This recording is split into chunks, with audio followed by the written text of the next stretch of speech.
Khusus melalui channelnya Mas Ferry Erik ini, kami Kementerian Ketenagakerjaan berpesan dan menghimbau kepada semua masyarakat Indonesia yang minat bekerja ke luar negeri.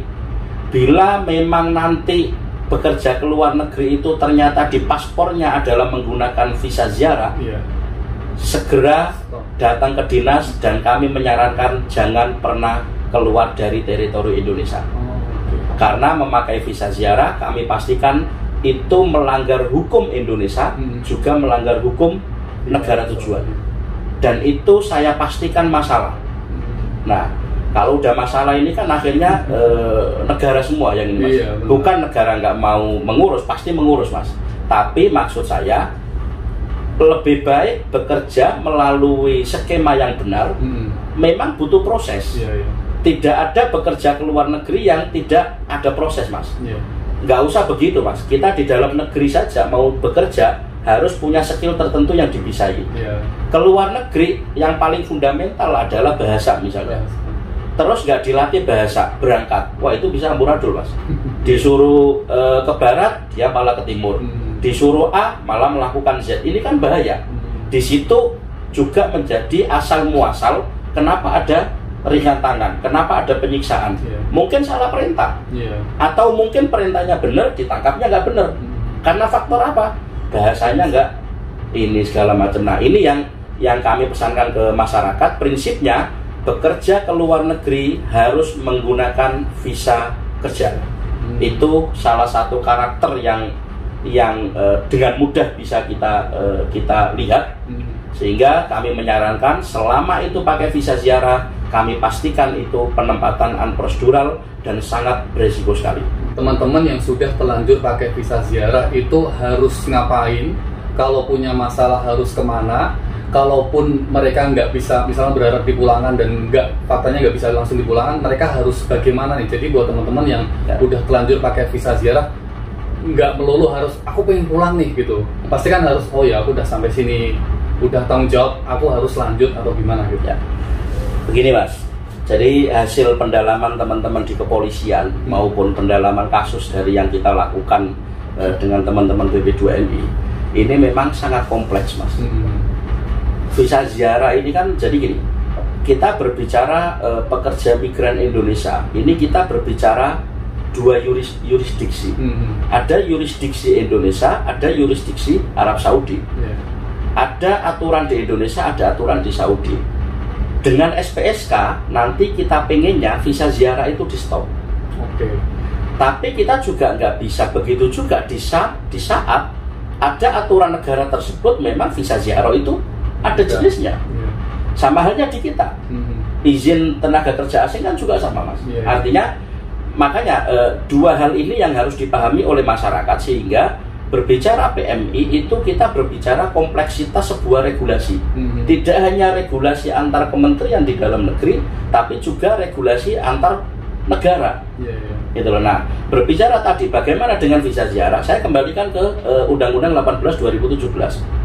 Undang-Undang 18 2017 itu clear berbicara hanya kepada pekerja migran Indonesia. Artinya apa? Salah satu karakteristik pekerja migran Indonesia, Mas Ferry, berangkatnya itu menggunakan visa pekerja. Bagaimana dengan ada teman visa ziarah terus di luar negeri pengen pulang apa segala macam? Negara nggak mungkin membiarkan. Faktanya teman-teman di Arab Saudi yang Mas Ferry tahu sendiri, perwakilan kita juga pasti hadir menangani itu. Tapi itu skemanya sudah masuk skema perlindungan warga negara Indonesia. Karena kita berbicara pekerja migran Indonesia, berbicara pekerja migran Indonesia yang legal, yang berangkatnya menggunakan visa kerja. Karena kalau visa ziarah itu tentu penyalahgunaan, Mas. Tidak hanya melanggar regulasi Undang-Undang 18 kita karena dia menggunakan visa ziarah, undang-undang di negara tersebut pasti melanggar. Visa ziarah kok digunakan pakai kerja. Dan setahu saya di tempelan visa ziarah itu ada di situ bunyi tidak diperbolehkan untuk kerja. Itu kalau di tempelan Saudi itu kalau visa ziarah tidak diizinkan untuk kerja atau apa ya kalimatnya mamnuul amal atau apa, ada tulisannya di situ.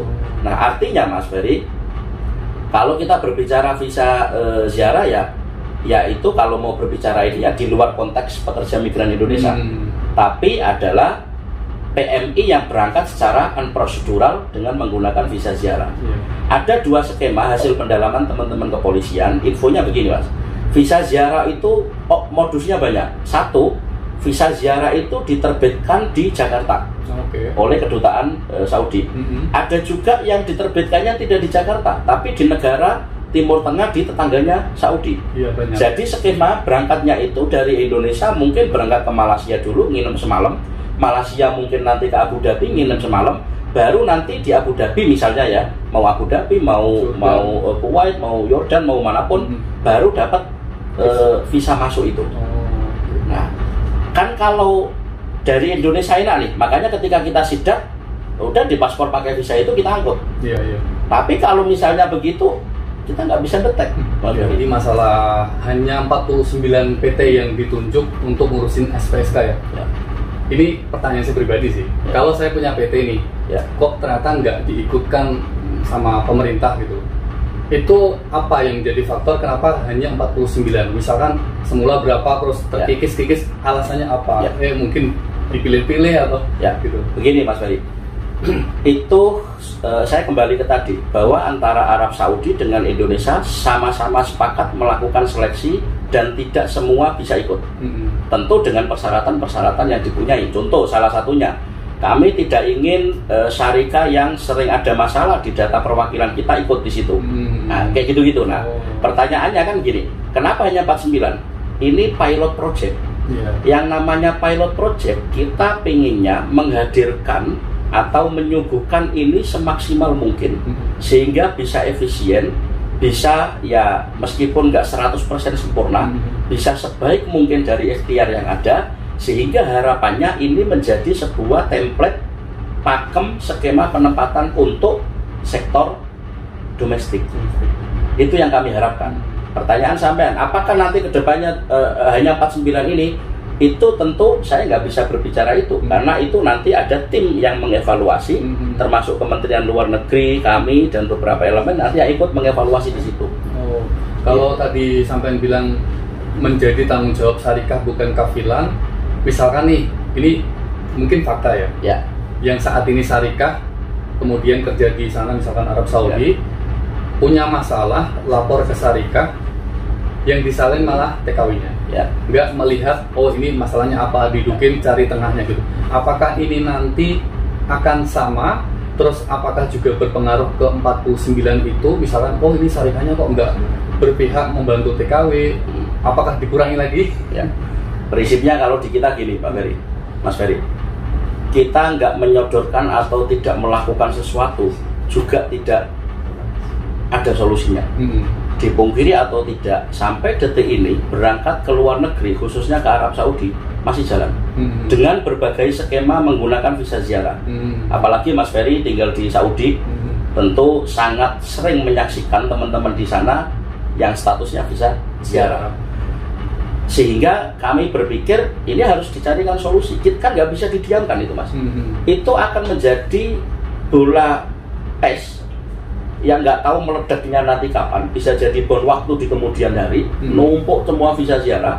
Terakhir sekitar bulan lalu kami mendampingi Bu Menteri ke Saudi, shelter kita penuh Mas. Dan 70% itu masalah visa ziarah. Nah ini kan jadi persoalan.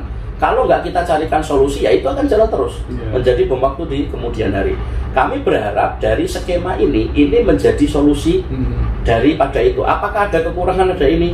Tidak ada yang sempurna Mas. Tapi kalau kita tidak bergerak, tidak mencari solusi, apalagi dibayangi dengan ketakutan-ketakutan yang tadi, nggak akan pernah dapat solusi kita. Kita meyakini bahwa itu solusi hasil kesepakatan pertemuan bilateral antara pemerintah Saudi dengan Indonesia, itu yang disepakati. Apakah sempurna? Ya kami nggak tahu, dan saya jamin sebagai manusia nggak ada yang sempurna Mas. Tapi itu yang terbaik detik ini yang bisa kita perjuangkan dengan harapan dan dengan berjalannya waktu bisa ditambal nih dari mana kekurangannya. Kita tidak akan pernah tahu, Mas Ferry, kekurangan kita di mana kalau tidak jalan. Kalau tidak running, hanya di angan-angan, ya nanti masyarakat menganggap omong kosong pasti kan. Jadi ya harus ada action yang jelas, dan itu sampai detik ini yang coba kita lakukan sebagai solusi penempatan atau memerangi penempatan prosedural itu.